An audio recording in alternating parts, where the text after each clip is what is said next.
MLB The Show just dropped a nuclear bomb. Retro pipeline content has officially been added to the game. And this is the rise and fall of MLB The Show. I'm going to break down all of the new content, and then I'm going to give all of my thoughts on it at the end of the video. So first, let's just go over everything. Let me know your thoughts on these cards down below. Which one's your favorite? Which one's you're most excited about grabbing? Some of these cards are absolutely gross, but I'm sure you can guess where those ones are located. The brand new Pipeline Pass program where you can unlock the 92 overall Joey Gallo at 100 stars. This card's pretty good, I will say, for being a free card at the end of the program. 90, 80 contact, 125, 115 power. I wish the defense and clutch were a little higher and the discipline and durability weren't juiced, but this is a good card. There's also one free Pipeline Pass pack, which we will talk about. There is a pack in the marketplace, as you could have guessed. 16 of the new cards coming out today will be in that pack. The other free cards you can get from the program are the 87 overall Jonathan India, 74-70 against right with 60 power. Kevin Gausman with 77 hits per 9. Jose Iglesias with 50-47 power. Mickey Moniak and his 60-45 power. And as you're seeing with all of these cards, the whole community's talked about it. Either the durability or the discipline rating, which does not impact online play, is usually juiced up above 90. And that's to keep some of the hitting stats down and off balance, to be particular. 91 Garrett Cole, 88 hits per 9, 5-pitch mix. And as usual, you have moments, PXP, stat, missions, all that fun stuff that you can do. There's even a showdown in the game. And that showdown features the final boss, Lucas Giolito. The 90 overall Lucas Giolito is your reward for completing this showdown and beating the final boss. Now we're going to get into the store. And this, of course, is where all the juicy stuff is. You're going to get into the deluxe, the premium, and the ultra packs.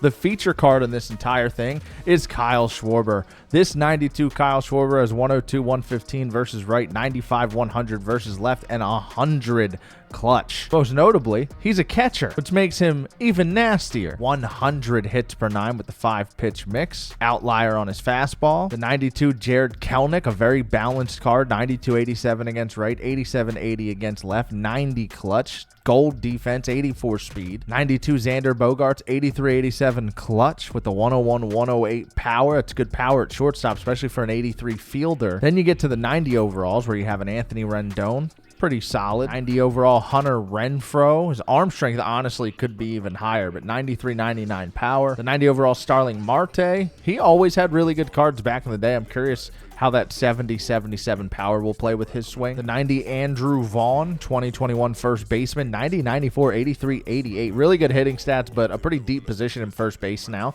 This card is better than the free Lou Gehrig that came out. The 90 Mitch Keller, 94 hits per 9, 5-pitch mix. The 88 Austin Hedges, 2015 catcher, only 58-50 power, but one of the best defenders in the game. 88 Jake Bowers, 87-78 against right, 82-73 against left. 88 AJ Puck, 2018 pitcher, 82 hits per 9. This is a starter 4-pitch mix. He's 6'7", might be worth a look. The 88 Michael Taylor, 88 speed, 86 stealing, good defense, 91-92 against left. Brady Singer has 82 hits per 9 on his card. This one's kind of mid. And you got the 88 Kyle Wright, another one that's just 70 control of the sinker. This is not a good card. Tim Anderson, 88 overall, 91-108 contact. And then, of course, you have a brand new chase pack, which features the 95 Vladimir Guerrero Jr. 109-104 contact, 94-90 power, 110 clutch, 90 arm strength, decent fielder for a third base primary. This Vladdy card is juiced. I remember when the Vladdy prospect pipeline card originally came in MLB The Show. That's back when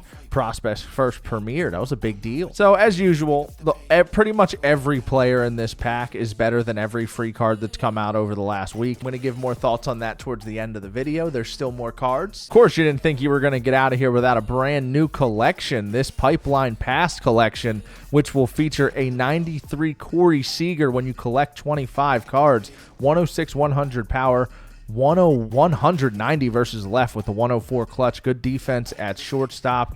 He's a beast, one of the best swings in the game. You're also going to get a switch hitting Moncada, 92, 87, 85 power, 88 speed on that card.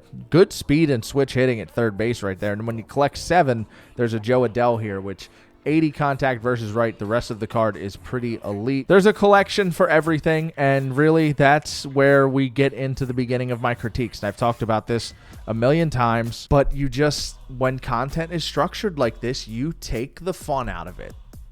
There's no fun in this. Yes, there's a bunch of free content. That Joey Gallo is pretty solid. There's things to do today. And this is crazy for a Wednesday. We never get this much content on a Wednesday. But there are 16 players in the store, and they're all better than the free cards. Why am I going to spend hours tonight grinding this? Not me personally. I'm going to do it because I play the game for a living. Informing you guys is my job. But as a casual gamer, just put yourself in the seat of the consumer.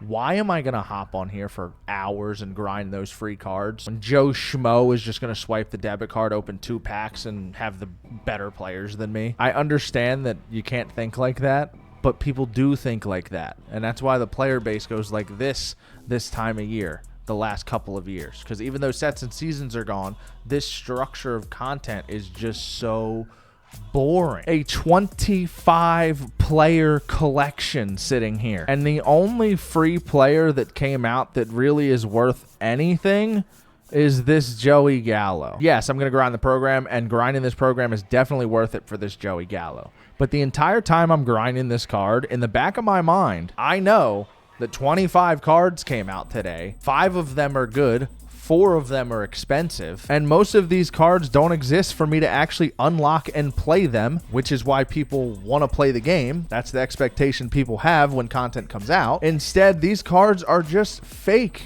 They just exist for the sake of finishing these collections. I hate being the guy that complains. I really do. I hate editing these videos. I just know I'm sitting there editing this thinking, oh, it's just so cringe. I hate complaining. People are going to be mad at me for complaining, blah, blah, blah, blah, blah. But I got to say my piece. People expect me to say my piece.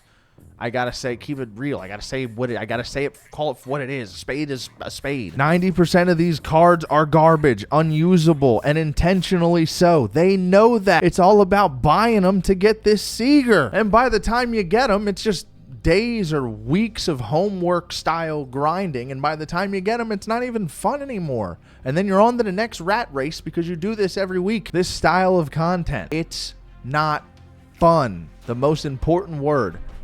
Fun. I do not have content burnout. I still play my Pokemon Yellow from 1999. If I'm bored, I turn it off. If I'm not bored, I keep playing it. This game isn't fun when the content is lined up like this.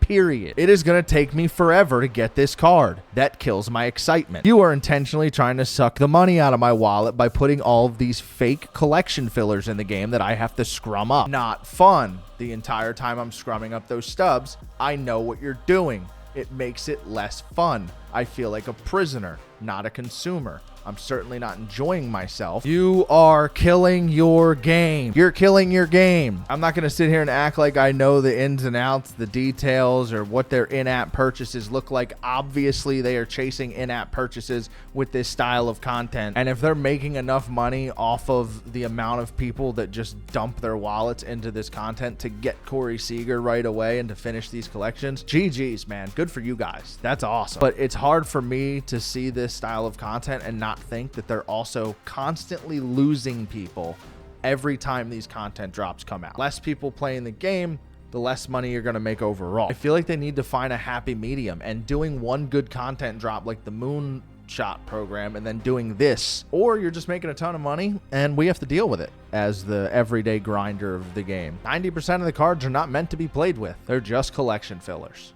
Maybe that's just the reality of the situation. And that probably is the reality of the situation. I'm not ignorant to that. I just hate it. Do I have the stubs to grab these cards and play with them right now? Absolutely. Can I do that? No, I cannot, because Shohei Ohtani costs $650 and I'm still chasing Beltron in June. In my head, the best version of this game is the one where the community is constantly excited, constantly on the console, constantly has reasons to not just grind, but to play. Everything they unlock, they actually use. I miss those days. They've had some really good content drops this year, don't get me wrong. It hasn't all been bad, like I referenced the Moonshot program. This program was awesome. Starting first and foremost with the fact that there are 2 packs in here, one of each. multiple packs. Hate the fact that the best cards from that content drop are also in those choice packs, and those players still cost 150K to this day over a week after release. I understand the economics. There just seems to be a consistency issue here, man. The 60-star Luis Ariz that came out 2 weeks ago it would be the second best player you can get in today's content. Joey Gallo is the only card you can unlock right now without spending money from this content drop that's better than that Luis Ariz. Like the content path that we're on, I know we get the power creep is back. It feels a little inconsistent. It's like we're going like this into the All-Star break when things are obviously going to explode. It's just been weird. It's been a really weird month. One minute I'm excited, the next minute I'm ripping my hair out, like today. The entire stream was just demoralizing.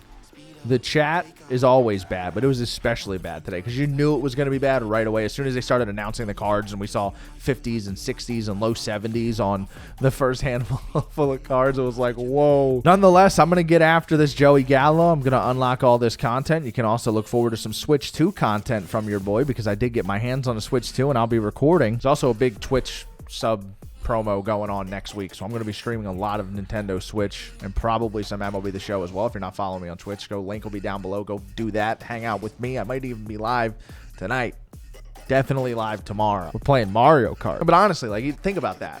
It's June. It's baseball season. I'm excited about MLB The Show. I want these content drops to be good so that I can play this game all day. And instead, I'm making this video right now, and I'm actually not going to grind this program. I'm going to go home, get situated to grab my Switch, and I'll get this finished at some point tonight or tomorrow before the next No Money Spent video. I have no interest in playing this. There's only one guy I can get today that's any good. Why would I rush? Why play? Ask yourself that. Hop on the front door, it's like midnight. Don't lose your grip, cause you might fall out again. Off-white whip, need for speed. I'm not switching the lane. Pick up the pace. Bro like that, and we're back to the base.